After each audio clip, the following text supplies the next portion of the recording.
Hello दोस्तों, नमस्कार। जय श्री राम, हर हर महादेव, जय माता दी।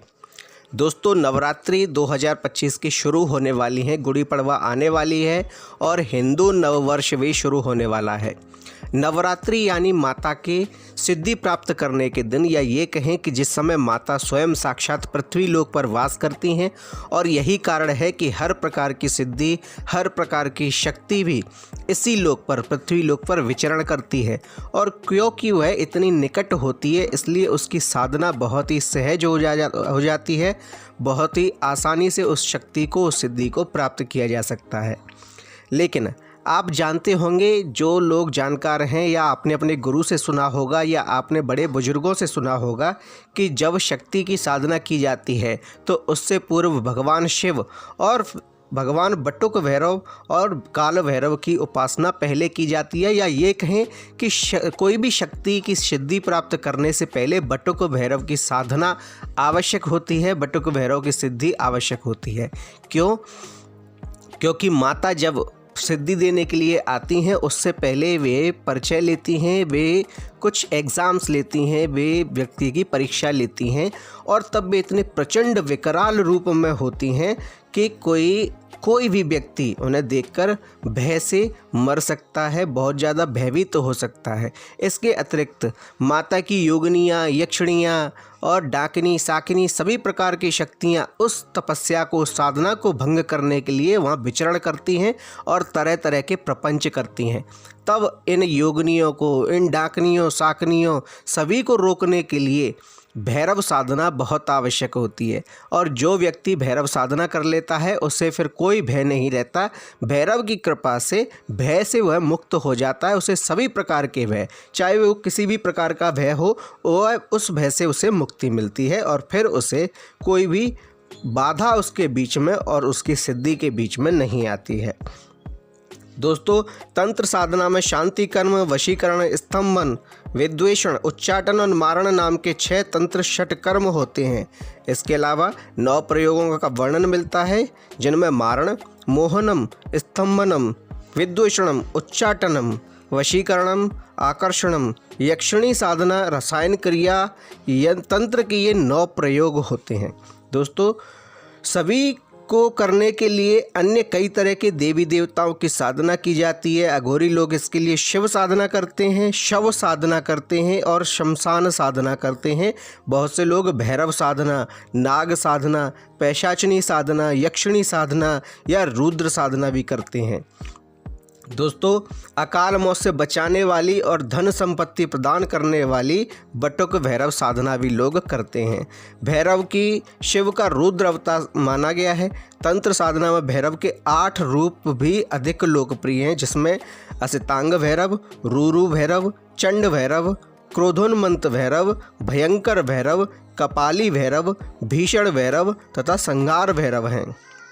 दोस्तों, प्रपंच सार तंत्र में 8 भैरवों के नाम लिखे हैं।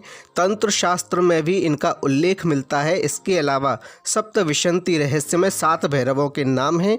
इसी ग्रंथ में 10 वीर भैरवों का उल्लेख भी मिलता है।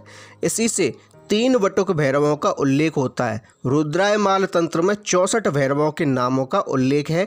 और दोस्तों, भैरव साधना नवरात्रि में सिर्फ आप एक दिन, अगर मंगलवार है बहुत बढ़िया, अगर मंगलवार की अष्टमी है तो और भी ज़्यादा बढ़िया, यानी कि अष्टमी के दिन सिर्फ एक दिन के लिए आप नवरात्रि में अगर भैरव साधना करते हैं तो वह साधना आपकी सफल होती है और आपको हर तरह की समस्या से, भय से मुक्ति मिलती है। हर तरह की आपको जो परेशानी वह खत्म होती है और फिर आपको लाभ ही लाभ होता है। दोस्तों, भैरव साधना जब आप करें तब संकल्प लेते समय आपकी जो भी मनोकामना हो वह मनोकामना अवश्य बोलें। आप स्वयं देखेंगे कि 24 घंटे में आपकी मनोकामना पूरी होती है।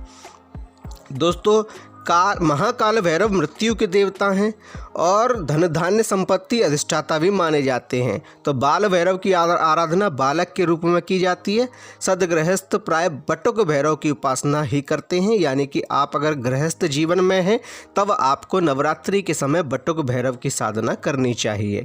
दोस्तों, कैसे करनी है साधना?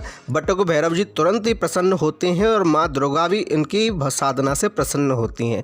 बटुक भैरव की साधना से व्यक्ति अपने जीवन में सांसारिक बाधाओं को दूर कर सकता है और सांसारिक लाभों का उपयोग कर सकता है, उनका लाभ उठा सकता है। दोस्तों, नवरात्रि के समय अष्टमी के दिन या मंगलवार के दिन अगर आप बटुक भैरव की साधना करते हैं तो आपको एक मंत्र की साधना करनी चाहिए। ये साधना आपको रात्रि के समय 6 बजे से लेकर 10 बजे के बीच में ही करनी चाहिए। मंत्र है ओम ह्रीं वाम वटुकाय शौम शौम आप दुद्धारणाय कुरु कुरु बटुकाय ह्रीं बटुकाय स्वाहा।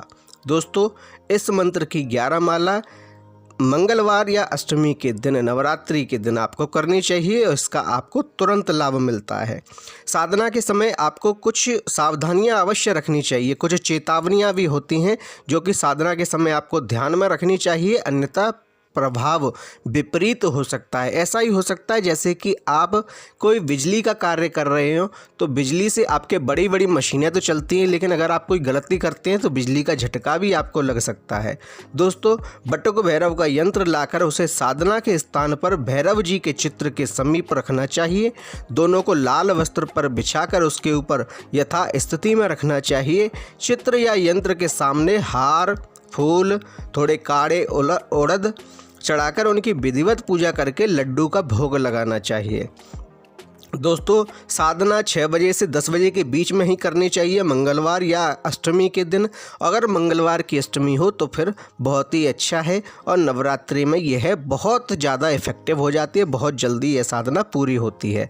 दोस्तों, साधना के समय आपको खान पान का विशेष ध्यान रखना चाहिए। संभव हो सके तो व्रत रहना चाहिए, सहवास से दूर रहना चाहिए, वाणी की शुद्धता रखनी चाहिए और भूल कर भी क्रोध नहीं करना है। हालांकि इस समय आपको बहुत क्रोध आएगा, लेकिन आपको अपने क्रोध पर संयम रखना है, क्योंकि साधना जब आपकी पूरी होने वाली होती है उससे पहले अनेक प्रकार के विघ्न आते हैं जो कि आपको आपकी साधना से विमुख करना चाहते हैं। यह साधना आपको किसी अच्छे गुरु या जानकार के मार्गदर्शन में करनी चाहिए। आपको पहले अपने गुरु से अनुमति लेकर गुरु के मार्गदर्शन में करनी चाहिए, जिससे आपकी परेशानियां समाप्त हो जाएं। यही दोस्तों, यदि आप भैरव साधना की किसी मनोकामना के लिए कर रहे हैं तो संकल्प के समय अपनी मनोकामना अवश्य बोलनी चाहिए और संकल्प तभी लेना चाहिए मनोकामना बोलने के बाद। इससे आपकी मनोकामना शीघ्र पूरी होती है। यह साधना आपको दक्षिण दिशा में मुख करके करनी चाहिए। रुद्राक्ष या हकीक की माला से आपको मंत्र का जप करना चाहिए। भैरव की साधना रात्रि काल में ही आपको करनी चाहिए, जिससे आपकी साधना सफल हो। रात्रि के समय नवरात्रि में मतलब 9 रात्रियाँ, और रात्रि के समय बहुत प्रचंड रूप से शक्तियाँ आपके आसपास होती हैं, जिससे साधना बहुत जल्दी पूरी होती है। दोस्तों, भैरव पूजा में केवल और केवल तेल के दीपक का ही आपको उपयोग करना है। साधक को लाल व काले रंग के कपड़े धारण करने हैं। आपको सफ़ेद या अन्य कलर के कपड़े नहीं पहनने, आपको लाल कपड़े पहनने चाहिए। और अगर आप तंत्र साधना कर रहे हैं तो आपको काले कपड़े पहनने चाहिए। हर मंगलवार को लड्डू के भोग का पूजन करना चाहिए और साथ के साथ आपको कुत्तों को भोजन अवश्य कराना है। साधना के बाद सुबह जब आप उठेंगे तो आपको कुत्तों को भोजन अवश्य कराना है। कुत्तों को भोजन कराना यानी कि भैरव आपसे प्रसन्न होते हैं। दोस्तों, भैरव को अर्पित नैवेद्य की पूजा के बाद उसी स्थान पर आपको ग्रहण करना चाहिए। जो भी आपने जल रखा हो या भोग चढ़ाया हो, साधना से उठने से पहले आपको उन्हें ग्रहण कर लेना है, क्योंकि वह बहुत शक्तिशाली, या ये कहें कि सिद्धि की शक्ति उसी में निहित होती है।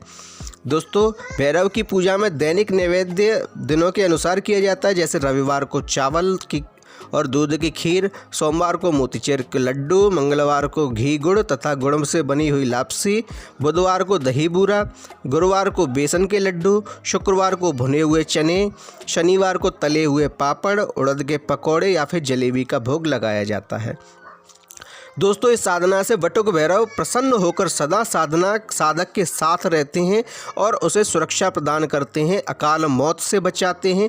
ऐसे साधक को कभी धन की कमी नहीं रहती, वह सुखपूर्वक वैभव युक्त जीवन यापन करता है। जो साधक बटुक भैरव की निरंतर साधना करता है तो भैरव भीम रूप में उसे दर्शन देकर उसे कुछ सिद्धियां प्रदान करते हैं, जिसके माध्यम से साधक अन्य लोगों का भला करता है। दोस्तों, साधना का प्रथम उद्देश्य अन्य लोगों का भला ही होना चाहिए।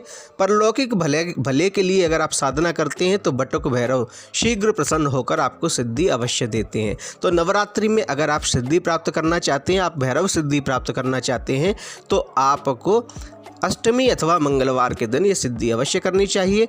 दोस्तों, आपको हमारी जानकारी अच्छी लगे तो हमारे वीडियो को लाइक कीजिए, शेयर कीजिए, कमेंट में जय श्री भैरव, जय माता दी अवश्य लिखिए और हमारे चैनल को सब्सक्राइब कीजिए। धन्यवाद।